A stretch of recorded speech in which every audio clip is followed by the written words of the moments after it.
Halo teman-teman, di video kali ini saya akan menjelaskan tentang access control list. Nah, access control list itu seperti firewall fungsinya yang berfungsi untuk mengizinkan ataupun memblokir paket yang datang. Misalkan di sini PC 6 akan melakukan ping ke server.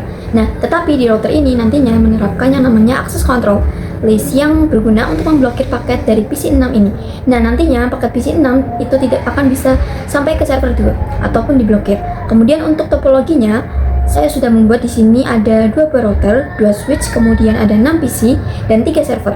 Nah, router yang digunakan di sini adalah tipenya 2811. Kemudian di sini switchnya menggunakan 2960.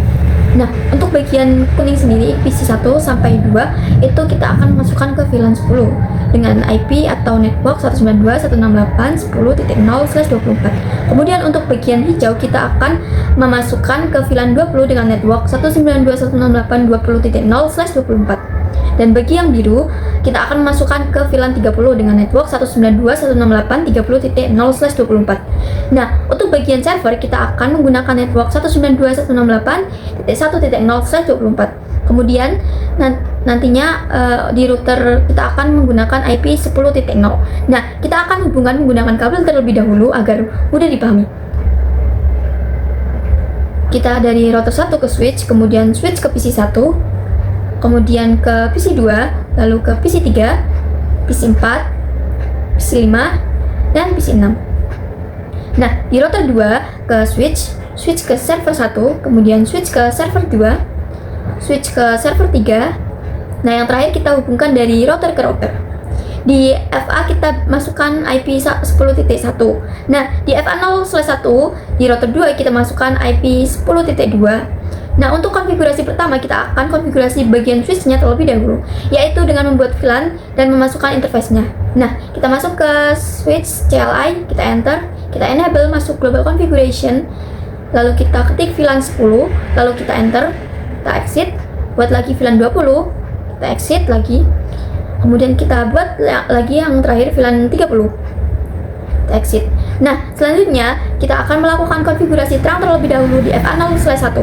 Kita masuk ke interface FA 0/1, switch port mode terang, lalu kita enter, lalu kita exit. Kemudian kita masuk ke interface rank FA 02 dan juga 03 yang nantinya akan kita masukkan ke VLAN 10. Kita ketik interface rank FA 02 sampai 3. Kita ketik switch port mode access, switch port akses VLAN 10 karena akan dimasukkan ke VLAN 10. Kemudian di FA ini kita memasukkan ke VLAN 20, kita ketik lagi interface rank FA, enter, kita ketik switch port mode access, kita masukkan lagi switch port akses VLAN 20. Nah, lalu di VLAN ini 0/6 sampai 0/7 ini kita masukkan ke VLAN 30.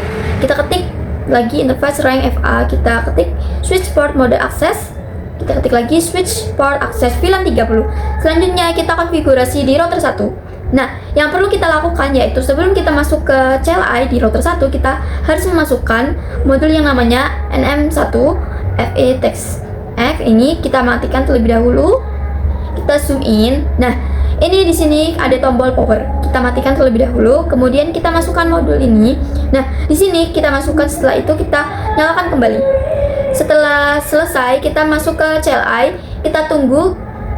Kita ketik di sini. Nah, kita ketik no, lalu enable, ketik conf. Nah, yang pertama kita lakukan adalah menyalakan interface-nya. Kemudian kita akan masuk IP untuk FA ini. Setelah masuk IP, kita akan membuat sub interface untuk VLAN 10, 20, dan 30. Serta kita akan masukkan IP ke dalamnya. Nah, kita nyalakan terlebih dahulu interface rank-nya.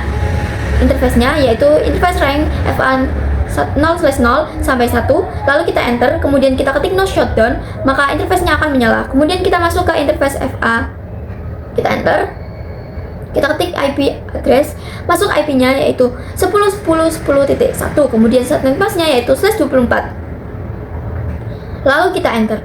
Nah, karena di sini ada banyak PC, pastinya kita tidak mau mengkonfigurasi manual IP-nya. Kita akan menggunakan yang namanya DHCP. Nah, kita buat dahulu sub interface-nya. Di sini kita exit. Caranya yaitu kita buat interface FA di sini 0/0 ini, kemudian kita ketik titik 10 karena ini untuk VLAN 10, kita enter. Kita lakukan encapsulation.1q untuk VLAN 10, kita enter.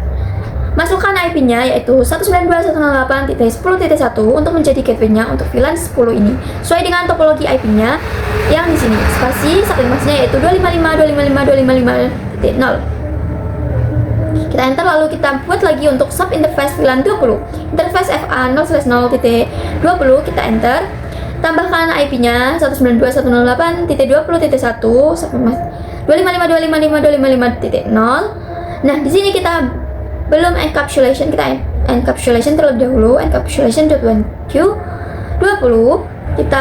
Lalu kita masukkan IP-nya yang tadi.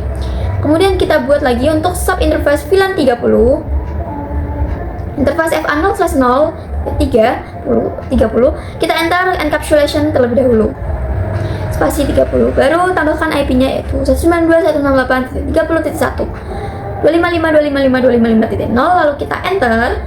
Nah, setelah semuanya terkonfigurasi, baru kita membuat IP DHCP pool yang akan kita beri nama yaitu VLAN 10 karena ini untuk VLAN 10. Kita enter. Kemudian di sini kita masukkan networknya yaitu 192.168.10.0. Ingat memasukkan networknya bukan IP. Nah, selanjutnya kita ketik subnet masknya yaitu 255.255.255.0. Kita enter. Kemudian kita masukkan default gateway-nya yaitu 192.168.10.1. Nah, kemudian kita masukkan untuk DNS servernya. Untuk DNS servernya kita ketik 8.8.8.8 atau IP Google, kita enter. Untuk DHCP untuk VLAN 10 ini sudah selesai. Kemudian kita lanjut lagi untuk DHCP pool VLAN 20. Kita exit terlebih dahulu, kita buat lagi IP DHCP pool, kita beri nama VLAN 20, lalu kita enter. Kemudian kita masukkan networknya yaitu 192.168.20.0, subnet masknya yaitu 255.255.255.0, lalu kita enter. Kemudian masukkan default gateway-nya yaitu 192.168.2.1, lalu DNS-nya yaitu 8.8.8.8. Kemudian kita buat lagi untuk DHCP VLAN 30, kita enter. Nah, kita masukkan networknya 192.168.30.0, pasti 255.255.255.0 karena subnet masknya /24. Kita masukkan default gateway-nya atau default router-nya yaitu 192.168.30.1, enter. Masukkan juga DNS-nya yaitu 8.8.8.8, lalu kita enter. Nah, untuk konfigurasi DHCP kita sudah selesai. Kemudian kita akan coba cek di sini di PC 1 apakah sudah bisa atau belum. Kita masuk ke desktop IP configuration, kemudian kita klik DHCP di sini. Nah, untuk konfigurasi DHCP ini sudah berhasil ya teman-teman, yang ditandai bahwa PC 1 mendapatkan IP 10.2 sesuai yang kita konfigurasi tadi. Kemudian di PC 2 kita ubah lagi menjadi DHCP. Nah, di sini sudah berhasil ya teman-teman. Divisi 3 desktop IP configuration DHCP. Nah, untuk DHCP 3 itu bukan 10.2 melainkan 20.2. Karena ini divisi 3 adalah ikutnya VLAN 20, kita close, pindah ke PC 4. Jadi kita akan ubah jadi DHCP, berhasil. Kita ke PC 5. Nah, ini menjadi 30.2 karena PC 5 masuk ke VLAN 30. Kita masuk ke PC 6 dan hasilnya berhasil. Nah, setelah kita melakukan konfigurasi DHCP, kita akan melakukan konfigurasi di router 2. Hal yang sama. Kita akan memasukkan modulnya terlebih dahulu, kita matikan powernya di sini.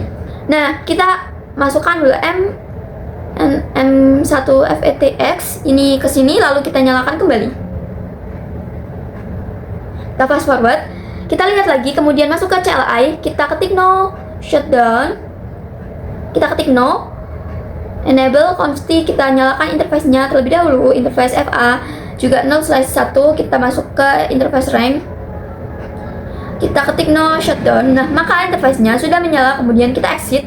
Kita masukkan IP-nya di FA 0/1. Nah, tadi di FA 0/1 di router 1 kita juga sudah memasukkan IP-nya yaitu 10.1/24. Kemudian di FA 0/1 router 2 juga kita akan memasukkan IP-nya yaitu 10.2. Kita masuk ke interface FA. Enter IP address 10.2/24. Yaitu 255.255.255.0. Lalu kita enter.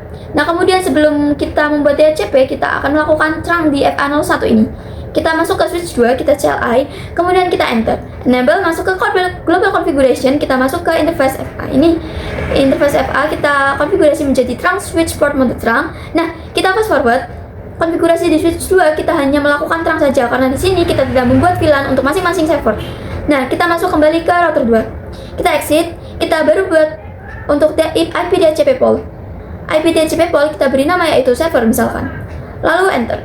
kita masukkan networknya. Untuk network server kita menggunakan IP 192.168.1.0 yang ada di pojok kanan atas ini.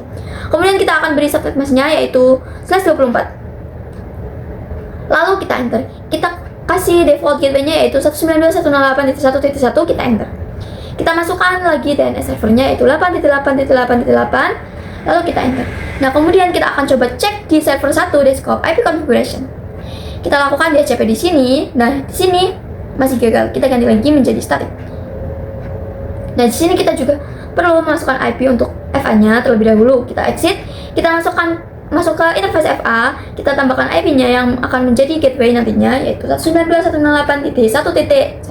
Kita masukkan interface-nya yaitu 255.255.255.255.0. Kita enter. Nah, kita akan fast forward dan kita akan coba cek lagi di server 1 apakah sudah bisa atau belum. Nah, di sini konfigurasinya sudah berhasil dengan IP 1.2 yang didapatkan secara DHCP atau otomatis. Kita pindah ke server 2. Kita ganti menjadi DHCP. Nah, di sini mendapatkan IP 1.3. Dan di server 3 kita coba cek IP configuration. Config kita DHCP dan di sini bisa dilihat kita mendapatkan IP 1.4. Nah, kita akan coba cek ping di sini dari PC 1 ke PC 2. Hasilnya successful, kemudian beberapa berbeda VLAN atau berbeda network masih valid. Kita coba lagi. Dan ini sudah successful. Kemudian PC 3 ke PC 4. Sudah successful. Kemudian PC 5 ke PC 4 masih valid. Kita coba lagi, kita ping dari PC 5 ke PC 4, hasilnya successful. Kemudian PC 5 ke PC 6, hasilnya juga successful. Nah, kemudian dari server 1 ke server 2, hasilnya juga sukses. Server 2 ke server 3, ini juga sukses. 3 ke 1, sukses. Nah, tetapi dari PC-PC ini belum bisa melakukan ping ke server karena belum melakukan konfigurasi routing. Nah, kita coba cek dulu. Nah, ini file, di sini juga masih file. Dicoba beberapa kali pun masih tetap file. Nah, nantinya di video selanjutnya saya akan membuat konfigurasi routing di router 1 dan juga router 2 agar semua perangkat ini bisa berkomunikasi. Oke teman-teman, sampai jumpa di video selanjutnya.